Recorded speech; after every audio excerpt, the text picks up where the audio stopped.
Hello সবাইকে, কেমন আছো সবাই? আশা করছি সবাই খুব ভালো আছো আর ঈশ্বরের কৃপায় আমরাও ভালো আছি।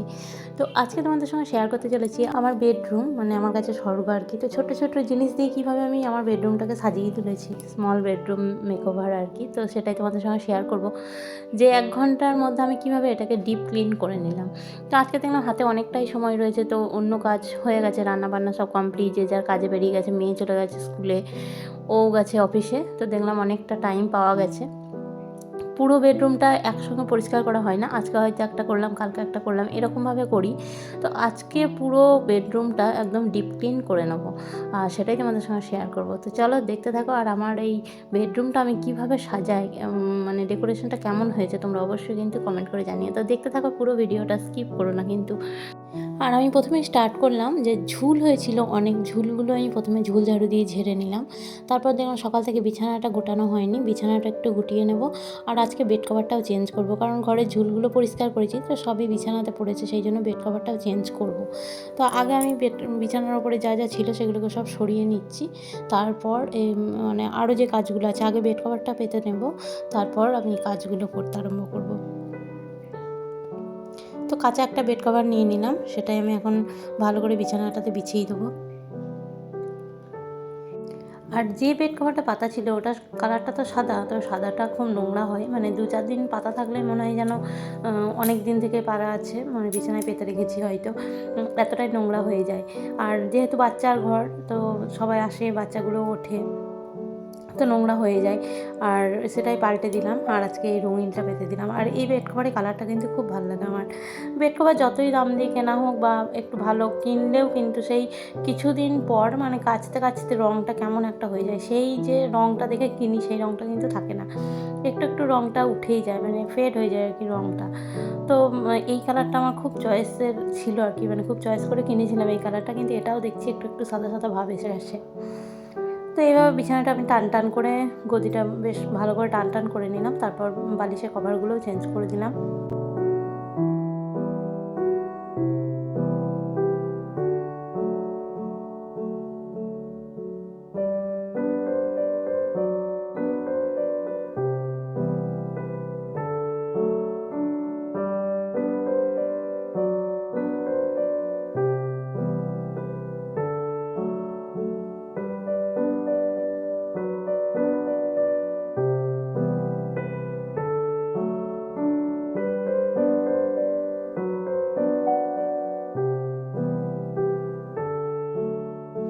তো বিছানাটা তো রেডি হয়ে গেল, কুশনটা এখানে রেখে দিলাম, আর আদার্স যেগুলো ছিল সেগুলো কিন্তু আমি অন্য জায়গায় এখান থেকে ট্রান্সফার করে দিলাম।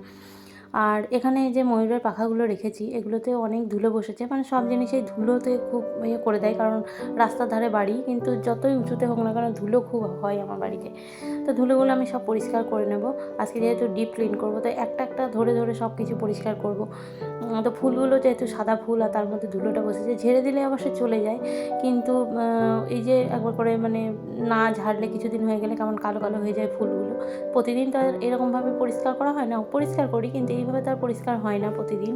তো এইভাবেই চলে আর কি দিনের পর দিন। তো যেদিনকে ফাঁকা পাই সেদিনকে আমি ডিপ ক্লিন করি। আজকে ডিপ ক্লিনটা তোমাদের সঙ্গে শেয়ার করছি। প্রথমে বললাম যে তোমাদের সঙ্গে শেয়ার করব। আর এই যে টুলটা দেখছো এর ওপরে আমি ফুলদানিটা রেখেছি, কারণ হচ্ছে এই টুলটা হচ্ছে আমার যে ড্রেসিং টেবিল কিনেছিলাম তার সেট আর কি। তো ওটা তো কাজে লাগে না, কারণ দাঁড়িয়ে দাঁড়িয়েই আমাদের সাজা চুল আঁচড়ানো হয়ে যায়, বসার আর সেরকম হয় না যে বসে মেকআপ করতে হবে, সেই ব্যাপারটা থাকে না। তো টুলটা সেই জন্য আমি এখানে দিয়ে দিয়েছি, আর ওর ওপরে ফুলদানিটা দিয়েছিলাম। আর এই যে ফুলের চেনটা দেখছো এটা আমি আমাদের এখানেই রথের মেলা হয় সেখানে কিনেছিলাম, আর এত সুন্দর লাগে এটা দেখতে, এটা ফেলে দিতে পারি না। আগে এসির ওপরে রাখা থাকতো, কিন্তু এসিতে থাকলে অনেকজন বলছে কি হাওয়ার চলাচল বা এতে প্রবলেম হবে, তো সেই জন্য ওখান থেকে নামিয়ে দিয়ে এই জানলার এখানটাই দিয়ে দিয়েছি, বেশ ভালো লাগে এটা। আর এই পিকচারটা দেখছো, এই সিনারিটা কিন্তু আমার খুব ভালো লাগে, যে সিনটা আছে গ্রামের নদীর, এটাও ভালো লাগে। তো এই জায়গায় মনে হয়েছিল যে খুব ভালো লাগবে এই জায়গাটাতে, সেই জন্য এটাকে আটকে দিয়েছি। তো এগুলো পরিষ্কার করে নিলাম, কথা বলতে বলতে এগুলো আবার সাজিয়ে দেবো, যেমন ছিল সেরকমভাবেই রেখে দেবো।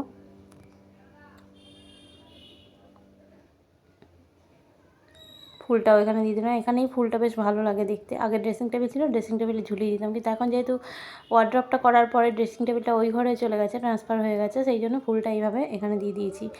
আর এই ফুলগুলোতেও নোংরা হয়েছে, এগুলোও একটু করে ঝেড়ে নেবো। এটা আর খুললাম না, কারণ এর যে লাগানোর ব্যাপারটা না, সেটা একটু ভয়ের, মানে হাত থেকে যদি একবার পড়ে যায় তো এটা নষ্ট হয়ে যাবে। তো সেই জন্য এটা আর খুললাম না, ওপর থেকেই মুছে দিলাম। আর এই যে ফুলগুলো, এগুলো একটু করে ঝেড়ে নিচ্ছি। আর ফুলের প্রতি আমার শখ বরাবরই, যেখানেই ফুল দেখি মনে হয় যেন কিনে নিই, ফুলদানিতে রেখে দেবো সাজিয়ে। তো এই ফুলগুলোও সেই জন্য ওইভাবেই কিনেছিলাম। তো এই যে চেনটার মতো দেখছো, এই ফুলটার সঙ্গে আলাদা একটা টব ছিল। টবটা প্লাস্টিকের, তো একটু আঘাত পেয়ে ফেটে গেছে, তো সেই জন্য এটাকে এখানে শিফট করে দিয়েছি। এখানেও বেশ ভালো লাগছে এটা দেখতে। আর খাটেও নোংরা হয়ে আছে, এগুলো সব ধুলো ধুলো হয়ে আছে, খাটের যে এগুলো আর কি। তো ওইগুলোও ভালো করে আমি মুছে নিচ্ছি, পায়া টায়াগুলো, এগুলোতেও ধুলো বসে, তো এগুলো তো মোছা হয় না। যে যখন দেখি অনেকগুলো ধুলো হয়ে গেছে, জমে গেছে, তখন এটাকে মুছি। তো রেগুলার অন্য কাজ করলেও ডিপ ক্লিন এইভাবে করি না, আগেই বললাম। তো আজকে যেহেতু ডিপ ক্লিন করতে লেগেছি, তো সব কিছুই করবো।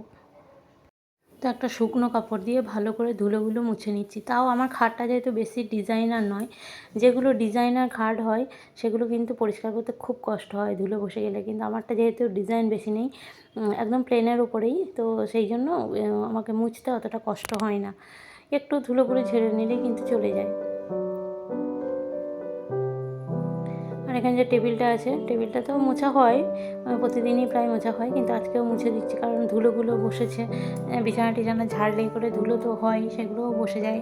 এই টি টেবিলটার, এটা কিন্তু অনেক দিনের হলো, আমি যখন প্রথম আসি তখনকার এটা টেবিল, মানে 12 বছর 13 বছর হয়ে গেল। তারপর দেখলাম এই র্যাকটাই বা কেন পরিষ্কার করবো না, এটা পরিষ্কার করা বেশি দিন হয়নি, শিবরাত্রির দিনকেই আমি পরিষ্কার করেছিলাম এই র্যাকটা। হাতে অনেকটা সময় ছিল সেদিনকে বলে এটা একটু পরিষ্কার করে নিয়েছিলাম। তো আজকেও দেখলাম সব একে একে নামিয়ে আবার একবার পরিষ্কার করেই দিই। আর এই যে র্যাকটা দেখছো, এটা কিন্তু বেশ ভালো লাগে সাজালে। আর আমার কাছে যা যা ছিল, মানে যেগুলো শোকেসে সাজানো ছিল, আগের দিনও বলেছি, সে শোকেসে যেগুলো সাজানো ছিল সেগুলো শোকেসটা তো আমি বিক্রি করে দিয়েছি, অনেক দিনে পুরনো হয়ে গেছিলো বলে। তো তখন তো ধুলো বসতো না, ভিতরে থাকতো, তো সেগুলো এনে এখন এখানে র্যাকটাই সাজিয়ে দিয়েছি।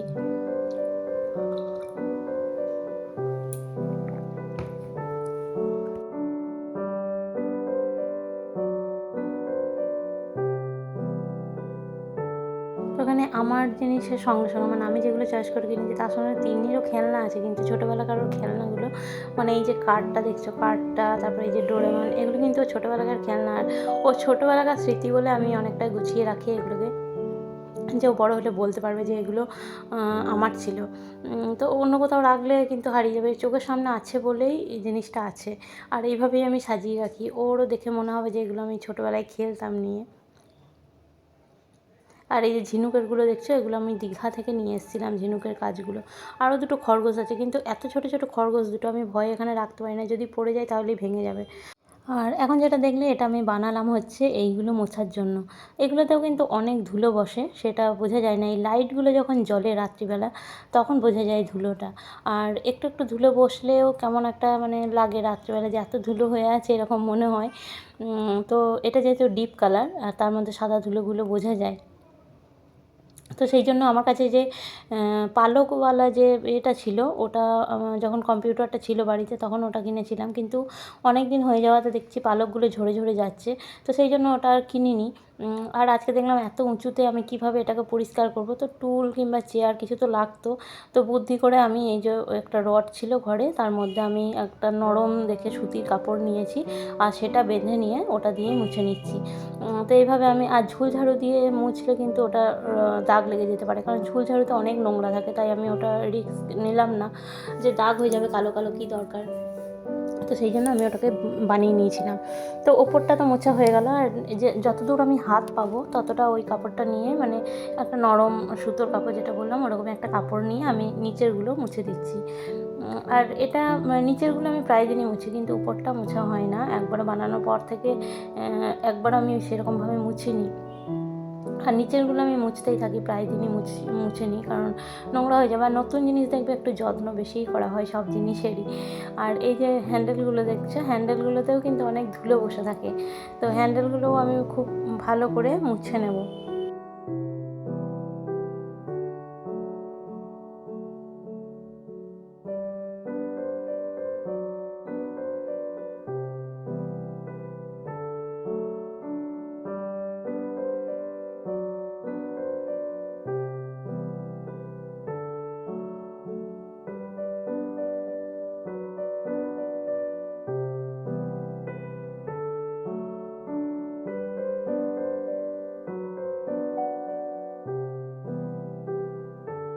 আর সকাল থেকে ওরা বেরোবো করে সব চিরুনি ক্রিম সব কিছু এইখানটায় বাইরে বের করে দিয়ে চলে যায়।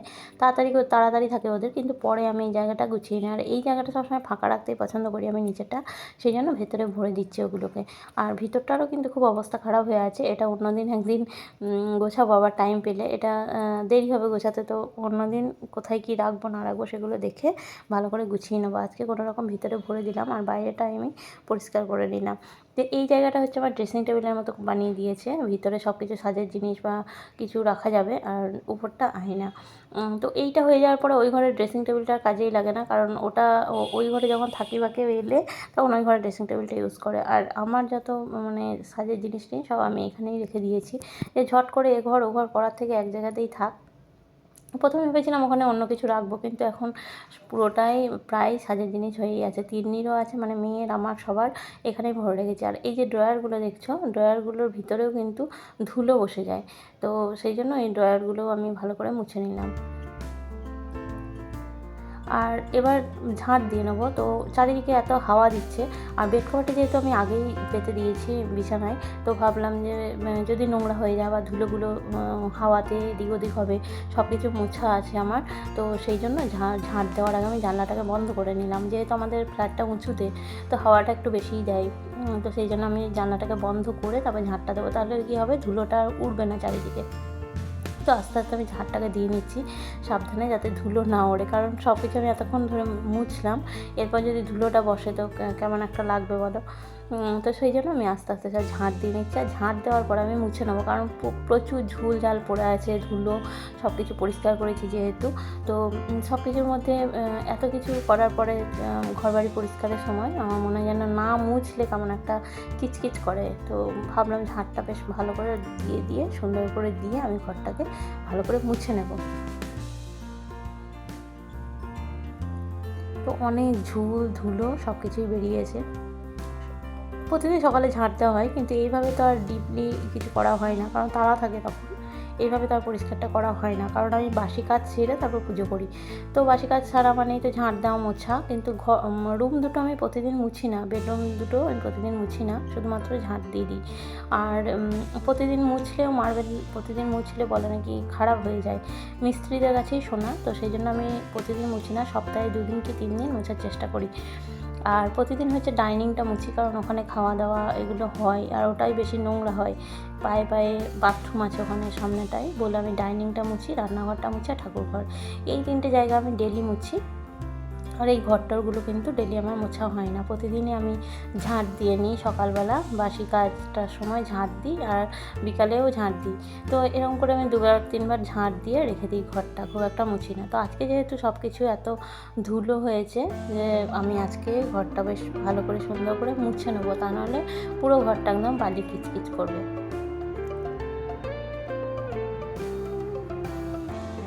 আর যেহেতু মার্বেলটা আছে, তো অনেকটা যখন জল দিয়ে মুছি তখন একটা কেমন দাগ দাগ হয়ে থাকে। এর হচ্ছে একটা প্রবলেম, এই লাঠি দিয়ে মোছার এই একটা প্রবলেম, মপগুলো দিয়ে মোছার। এটা হাতে মুছলেই যেন আমার বেশি ভালো লাগে, কিন্তু তাড়াতাড়ি সময়ে হাতে মোছাটাও তো অনেক দেরি হবে। আর সত্যি কথা বলতে হাতে মোছার অভ্যাসটাও আর নেই। আগে যেমন হাতে মুছতাম বেশ ভালো হতো আর কি, এখন মানে 2-3 বার করে মুছতাম, তো এখন আর ওটা অভ্যাসটাই নষ্ট হয়ে গেছে। মপ টপ চলে আসাতে হাতে মোছার অভ্যাসটাই নষ্ট হয়ে গেছে। তো সেই আর এইগুলোর সুবিধা হচ্ছে এই যে খাটের নিচেগুলোতেও অনেকটা দূর কিন্তু এই মপ দিয়ে মোছা যায়, তো এটা হচ্ছে একটা ভালো সুবিধা।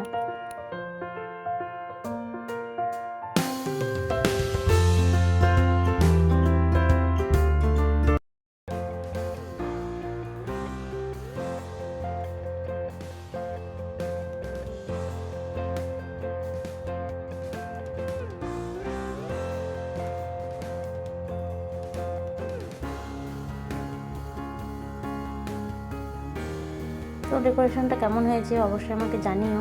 আর আমি মানে সব দিক থেকেই আর কি ছবিটা তুলে দিয়েছি, বেডরুমটা কেমন দেখতে লাগছে। তো ঠিক আছে, চলো আজকের ব্লগটা এই অবধি। কেমন লাগলো তোমাদের অবশ্যই জানিও, আর যদি ভালো লেগে থাকে তাহলে অবশ্যই লাইক দিও, কমেন্ট করো। আর যারা নতুন দেখছো আমাকে, তারা অবশ্যই চ্যানেলটাকে সাবস্ক্রাইব করে পাশে থাকা বেল আইকনটি প্রেস করে আমার পাশে থেকো। তো দেখা হচ্ছে আবার অন্য ব্লগে, ততক্ষণের জন্য সবাই ভালো থেকো, সুস্থ থেকো, আর এখানেই শেষ করছি।